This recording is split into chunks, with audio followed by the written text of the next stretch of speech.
통계에 따르면 75세 이후 신체 지표가 한꺼번에 꺾이는 사람이 전체의 절반을 넘습니다. 하지만 절반은 오히려 새롭게 살아납니다. 두 사람의 차이, 오늘 영상에서 분명히 보여드리겠습니다. 사람의 수명에는 보이지 않는 고비가 있습니다. 누군가는 이 시기를 무사히 건너지만 누군가는 그 시점부터 급격히 무너집니다. 그 갈림길의 나이가 바로 75세입니다. 보건복지 통계를 보면 75세 이후 우리 몸의 모든 지표가 한꺼번에 꺾이기 시작합니다. 심장은 예전보다 20% 느리게 뛰고 근육량은 절반 가까이 줄며 기억력은 60대의 절반 수준으로 떨어집니다. 의학적으로 명확한 변화입니다. 그런데 이상하죠? 누군가는 75세도 골프를 치고 여행을 다니며 새로운 일을 시작합니다. 하지만 또 다른 누군가는 같은 나이에 걷는 것조차 힘들어집니다. 무엇이 이 둘을 갈라놓을까요? 저는 30년간 노화와 인지 변화를 연구해온 정예윤 박사입니다. 수많은 어르신을 만나며 발견한 사실이 하나 있습니다. 75세 전후로 급격히 달라지는 분들에게는 공통점이 있었다는 겁니다. 그런데 여기서 중요한 게 있습니다. 이렇게 위험한 시기인데도 왜 병원에서는 제대로 알려주지 않을까요? 그저 자연스러운 노화입니다. 나이 들면 다 그렇습니다. 라는 말만 반복합니다. 하지만 제 연구 결과는 전혀 달랐습니다. 75세는 관리 방법에 따라 완전히 다른 결과를 만들어내는 결정적 시점이었습니다. 70세 전후까지만 해도 대부분 이렇게 생각하십니다. 나는 아직 젊어. 아직 괜찮아. 조금 피곤해도 금세 회복됐고 조금 아파도 하루 이틀이면 나았으니까요. 그런데 75세를 전후로 이전과는 전혀 다른 신호들이 찾아옵니다. 아침에 일어날 때 몸이 유난히 무겁고 계단 몇 개만 올라가도 숨이 찹니다. 이름이 생각이 안 나고 약속이 겹쳐 헷갈립니다. 무엇보다도 의욕이 예전 같지 않습니다. 그때 느낍니다. 아, 이제는 나도 예전 몸이 아니구나. 뭘 조심해야 하는 나이가 되었구나. 74세까지 등산 다니던 분이 계셨습니다. 정상까지 오르던 그분이 76세부터는 무릎이 아파 계단 오르기도 힘들어졌죠. 그분에게 그 변화는 너무도 충격적이었습니다. 오늘 영상에서 말씀드릴 내용은 일반적인 건강상식이 아닙니다. 제가 30년간 연구하며 발견한 75세 고비의 진짜 이유와 그걸 무사히 넘긴 사람들만 알고 있는 비밀입니다. 이 내용은 곧 내려갈 수 있습니다. 지금 이 순간이 여러분의 80세 이후를 결정할 수 있습니다. 75세의 고비란 단순히 건강 수치가 나빠지는 시점이 아닙니다. 몸과 마음 그리고 관계와 세상이 한꺼번에 달라지는 시기입니다. 이 시기를 어떻게 받아들이느냐에 따라 80세 이후의 인생은 완전히 달라집니다. 어떤 분은 이때부터 자신을 다시 세우고 새로운 인생 2막을 시작합니다. 75세는 끝이 아닙니다. 잘만 넘기면 인생의 두 번째 황금기가 시작됩니다. 여러분은 지금 어느 쪽에 가깝다고 느끼시나요? 74세 박정수님은 매주 토요일마다 친구들과 등산을 즐기던 분이었습니다. 건강에는 자신이 있었죠. 30년 넘게 같은 코스를 오르며 친구들과 이야기 나누는 시간이 그분에게는 삶의 활력이었습니다. 그런데 어느 날부터 계단 몇 개만 올라가도 숨이 차기 시작했습니다. 처음엔 그냥 컨디션이 안 좋은 날이라고 생각했습니다. 하지만 다음 주도 그 다음 주도 똑같았습니다. 예전엔 2시간이면 정상까지 올랐는데 이젠 중간 쉼터까지 가는 것도 버거웠습니다. 다음 날이면 온몸이 뻐근하고 무릎은 계속 욱신거렸습니다. 친구들은 먼저 올라가고 박정수님은 혼자 뒤에서 천천히 따라갔습니다. 그때 느꼈다고 합니다. 이제는 내 몸이 예전 속도가 아니구나. 나만 혼자 늙어가는 것 같구나. 그분은 등산을 그만두었습니다. 친구들에게 미안해서 그리고 자신이 초라해 보일까봐 연락도 점점 줄였습니다. 그렇게 6개월이 지났을 때 그분은 집에만 계시게 되었고 우울감까지 찾아왔습니다. 가족들은 말했습니다. 나이 들면 다 그런 거야. 무리하지 마. 하지만 저는 그분을 만나 이렇게 말씀드렸습니다. 지금 필요한 건 포기가 아니라 리듬의 재조정입니다. 등산 대신 평지 걷기로 바꾸고 하루 20분 스쿼트를 시작했습니다. 단백질 섭취량도 늘렸습니다. 3개월 후 그분은 다시 친구들과 만나 가벼운 둘레길을 걸을 수 있게 되었습니다. 여러분도 혹시 비슷한 경험 있으신가요? 비슷한 경험이 있으시다면 댓글에 이를 작성해서 표현해 주세요. 이 이야기를 끝까지 들어야 전체 흐름을 알 수 있습니다. 저는 이 시기를 단순한 노화로 보지 않습니다. 몸과 뇌, 관계와 환경이 동시에 새로운 리듬으로 바뀌는 시점이기 때문입니다. 이 시기를 어떻게 받아들이느냐가 80세 이후 10년을 완전히 바꿉니다. 오늘 함께 보실 내용은 75세 이후 건강과 인생의 방향이 달라지는 7가지 이유입니다. 그리고 각각의 이유마다 실제로 적용 가능한 구체적인 실천법까지 모두 담았습니다. 이런 중요한 정보를 더 많은 분들이 알 수 있도록 구독과 좋아요로 응원해 주세요. 이 채널은 여러분의 건강한 노년을 응원합니다. 끝까지 보시면 왜 지금 당장 생활 습관을 바꿔야 하는지 분명하게 깨닫게 되실 겁니다. 마지막에 나올 단 하나의 습관이 여러분의 80세 이후를 완전히 바꿀 수 있습니다. 그 내용을 놓치시면 지금까지의 노력이 의미 없어질 수 있어요. 오늘 영상에서 말씀드릴 내용은 여러분의 75세 이후 건강관리 방식을 완전히 바꿀 수 있는 중요한 지혜입니다. 이 이야기를 끝까지 듣고 실천하셔야만 진정한 변화를 경험할 수 있습니다. 이제 본격적으로 75세 이후 인생의 갈림길을 하나씩 짚어보겠습니다. 박정수님처럼 포기하는 삶이 아니라 새로운 리듬으로 다시 일어서는 방법을 함께 배워보겠습니다. 가장 먼저 말씀드릴 건 신체의 가속노화 구간 진입입니다. 60대까지는 서서히 약해지던 근육이 75세 전후부터는 3배 속도로 줄어듭니다. 심장과 폐 펌프력도 떨어져 계단 몇 개만 올라가도 숨이 차죠. 한국노화연구원에 따르면 70세에서 80세 사이 근육량은 평균 30% 이상 감소한다고 합니다. 제가 만난 76세 이명수님은 매일 걷기만 하고 근력 운동을 하지 않아 허벅지 근육이 빠르게 줄며 무릎 통증이 찾아왔습니다. 걷기만으로는 부족했던 거죠. 이 시기엔 매일 30분 저강도 근력 운동과 20분 걷기를 병행하시는 게 좋습니다. 단백질 20g 이상을 몇 끼 챙기시면 회복 속도가 달라집니다. 여기서 주의할 점은 통증이 생기는 고강도 운동은 오히려 근육 손실을 부른다는 겁니다. 꾸준히, 하지만 무리 없이가 핵심입니다. 요즘 계단 오를 때 숨이 차거나 다리가 무겁게 느껴지시나요? 그렇다면 지금부터 근력 운동을 시작하셔야 합니다. 다음으로 뇌의 인지 전환기입니다. 75세 전후엔 해마 기능이 약 30% 감소하며 정보 전달 속도가 느려집니다. 이름이 안 떠오르고 약속이 헷갈리는 이유가 바로 여기에 있습니다. 한국인지발달연구소 조사 결과를 보면 75세 이상 어르신 중 꾸준히 글을 쓰는 분은 그렇지 않은 분보다 기억력 점수가 15% 높았다고 합니다. 78세 조미경님은 매일 신문기사 한 줄 요약을 하며 기억력 저하를 늦췄습니다. 이처럼 전날 있었던 일을 가족에게 이야기하거나 뉴스 제목을 한 줄로 정리하는 습관이 해마 자국에 아주 좋습니다. 느낀 점을 말로 표현하는 것만으로도 큰 도움이 되죠. 여기서 가장 조심해야 할 건 이젠 늙어서 안 돼 라는 생각입니다. 이런 생각이 뇌를 가장 빠르게 굳게 만듭니다. 최근 기억보다 느낌 중심으로 대화해 보신 적 있으신가요? 그런 방식도 뇌에 새로운 자극을 줄 수 있습니다. 세 번째는 만성질환의 동반 시점입니다. 고혈압, 당뇨, 고지혈증이 동시에 나타나는 시기가 바로 75세 무렵입니다. 보건복지 통계에 따르면 75세 이상 복합질환 유병률은 40%를 넘는다고 합니다. 질환 하나하나는 관리가 되는데 여러 개가 겹치면 약도 많아지고 부작용 위험도 커집니다. 77세 김영호님은 세 곳에서 처방받은 약이 겹쳐 어지럼증을 겪었습니다.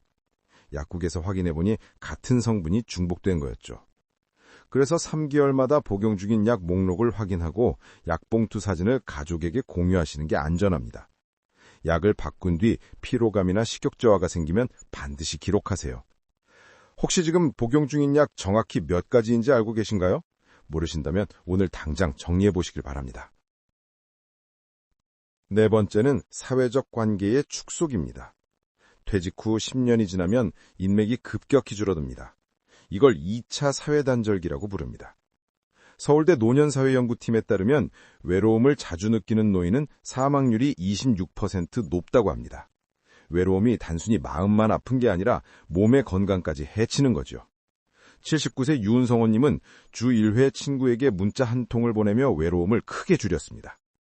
주 1회 지인에게 안부 문자 보내기, 주 1회 함께 식사하기만 해도 충분합니다. 새로운 관계를 두려워하지 마세요. 마음을 여는 순간 언제든 다시 시작할 수 있습니다.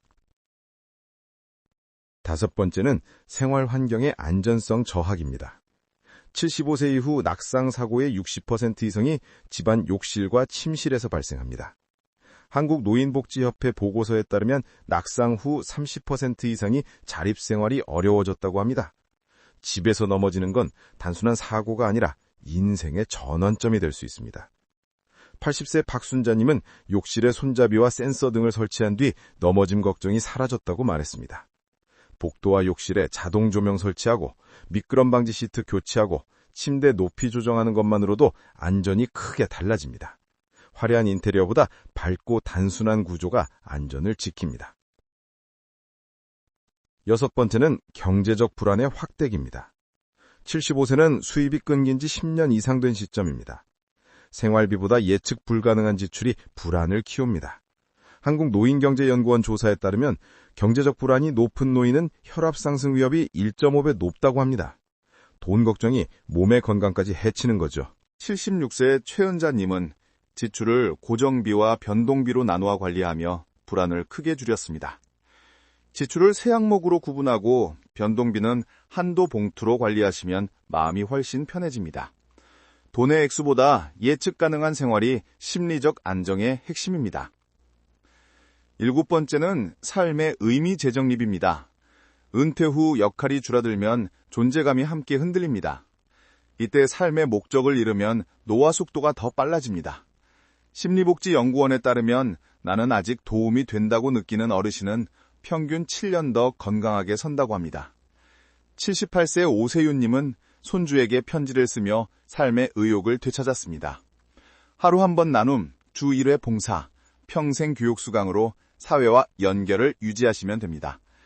이젠 늦었다는 말은 가장 위험한 자기암시입니다. 이제 이렇게 몸과 마음의 리듬을 이해했다면 다음은 75세 이후에도 건강하게 살아가는 실천법을 구체적으로 살펴보겠습니다. 매일 30분 걷기보다 중요한 건 정해진 시간에 걷는 겁니다. 몸은 반복된 리듬을 기억합니다. 운동을 건너뛰는 날이 많아지면 회복력이 급격히 떨어집니다. 아침 9시, 점심 2시처럼 정해진 시간에 걷기 루틴을 만들어 두시면 몸이 그 시간을 기억하고 자연스럽게 준비하게 됩니다. 오늘은 몇 시에 몸을 한번 움직이셨나요? 정해진 시간이 없으셨다면 내일부터 1시간만 정해보세요. 식사보다 중요한 건 단백질의 질입니다. 콩, 달걀, 생선처럼 흡수율이 높은 단백질이 근육을 지킵니다. 하루 한 끼라도 단백질이 부족하면 다음날 피로가 배가 됩니다. 매끼 단백질 반찬 한 가지, 간식 대신 두유나 삶은 달걀을 챙기시면 됩니다. 오늘 단백질 20g 챙기셨나요? 달걀 2개면 약 12g, 두부 반 모면 10g 정도입니다. 사회적 활동은 뇌를 깨우는 최고의 자극입니다. 혼자 보내는 시간이 길수록 뇌의 연결이 약해집니다. 복지관 프로그램, 독서 모임, 온라인 강좌 등 새 활동을 찾아보세요. 처음엔 어색하지만 한두 번만 나가시면 익숙해집니다. 집의 변화는 곧 건강의 변화입니다. 방바닥의 작은 장애물이 낙상의 원인이 됩니다. 복도 정리, 센서 등 설치, 침대 높이 조정은 오늘 당장 가능한 변화입니다. 특히 밤에 화장실 갈 때 넘어지는 경우가 많으니 복도에 자동 센서 등을 꼭 설치하세요. 경제적 안정은 마음의 안정으로 이어집니다. 돈을 모으는 것보다 흐름을 파악하는 습관이 더 중요합니다. 매달 지출표를 만들어 예상 지출을 기록하세요. 고정비는 얼마, 변동비는 얼마, 비상금은 얼마. 이렇게 나눠보시면 마음이 훨씬 편해. 76세 최은자님은 지출을 고정비와 변동비로 나눠 관리하며 불안을 크게 줄였습니다. 지출을 세 항목으로 구분하고 변동비는 한도 봉투로 관리하시면 마음이 훨씬 편해집니다. 돈의 액수보다 예측 가능한 생활이 심리적 안정의 핵심입니다. 7번째는 삶의 의미 재정립입니다. 은퇴 후 역할이 줄어들면 존재감이 함께 흔들립니다. 이때 삶의 목적을 잃으면 노화 속도가 더 빨라집니다. 심리복지연구원에 따르면 나는 아직 도움이 된다고 느끼는 어르신은 평균 7년 더 건강하게 산다고 합니다. 78세 오세윤님은 손주에게 편지를 쓰며 삶의 의욕을 되찾았습니다. 하루 한 번 나눔, 주 1회 봉사, 평생교육 수강으로 사회와 연결을 유지하시면 됩니다. 이젠 늦었다는 말은 가장 위험한 자기암시입니다. 이제 이렇게 몸과 마음의 리듬을 이해했다면 다음은 75세 이후에도 건강하게 살아가는 실천법을 구체적으로 살펴보겠습니다. 매일 30분 걷기보다 중요한 건 정해진 시간에 걷는 겁니다. 몸은 반복된 리듬을 기억합니다. 운동을 건너뛰는 날이 많아지면 회복력이 급격히 떨어집니다. 아침 9시, 점심 2시처럼 정해진 시간에 걷기 루틴을 만들어 두시면 몸이 그 시간을 기억하고 자연스럽게 준비하게 됩니다. 오늘은 몇 시에 몸을 한 번 움직이셨나요? 정해진 시간이 없으셨다면 내일부터 1시간만 정해보세요.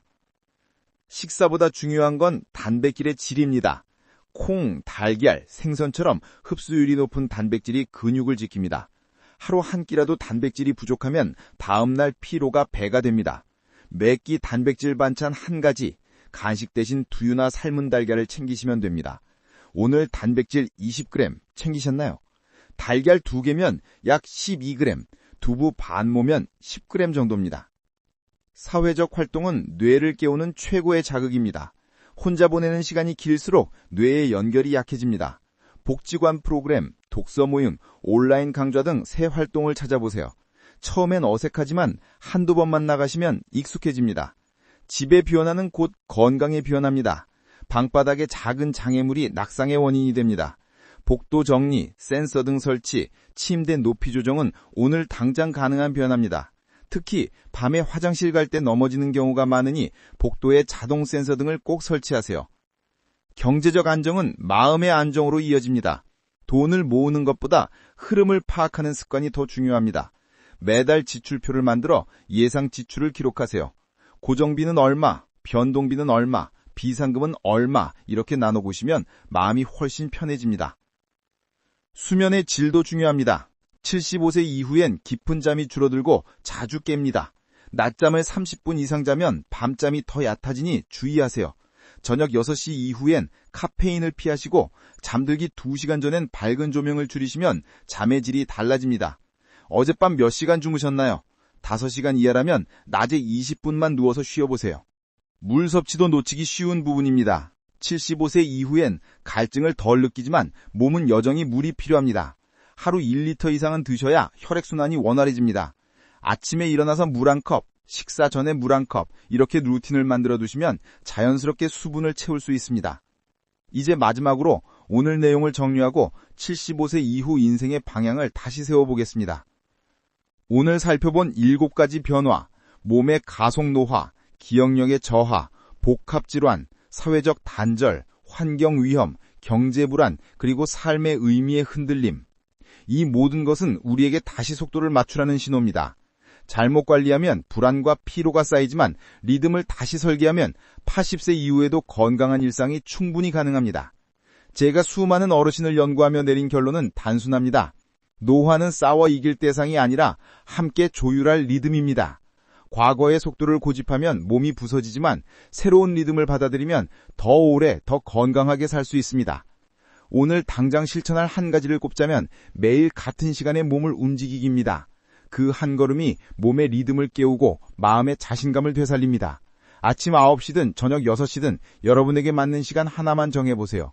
그게 바로 75세 이후 건강한 삶의 첫걸음입니다. 다음 영상에서는 80세 이후에도 뇌를 젊게 유지하는 일상 습관을 다룰 예정입니다. 놓치지 않으시려면 구독과 좋아요를 함께 해주세요. 여러분은 지금 인생의 2번째 황금기를 준비하고 계십니다. 오늘 내용 여러분은 어디에서 가장 공감되셨나요?